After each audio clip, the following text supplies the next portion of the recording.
doesn't matter how your Etsy store looks, like logo, banner, thank you for ordering message, etc. So yeah, of course, bro, it does matter about this. Think about it. If you were walking down the street and you saw one shop and it was really shit, it didn't have a logo out the front and it was really shit inside, or you saw a lovely store that had a logo, like lovely wooden floors, all this kind of bullshit, which store are you going to go into if they sell the same fucking product? Like, think about it like that. Like, really think about it like that. Like, you're portraying that image to someone. That is your storefront, is your digital storefront. So, of course it matters, bro.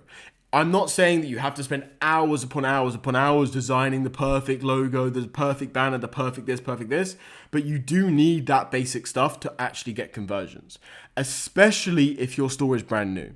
If your store is brand new, people are going to be diving into your store even more, and you need to fix those little things. You need to make it better across the board. So, like, that's the most important thing. Like, you actually need to, not the most important thing, sorry, but that's a very important thing. You need to do the logo. You need to not necessarily do a banner, but you need to do the logo. You need to have the about us, the shop title. You need to have, thank you message is not so important, but you should have this. Like, do all these little details.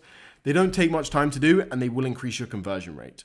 And especially over a longer period of time, if you have these things down, like, let's say, if you're running your store for a week, it's not so important to have all these little details. Like, let's say all these extra details increase your conversion rate by 0.5%, like a small increase. Like, you don't notice that week by week, but year by year or month by month, you do notice that.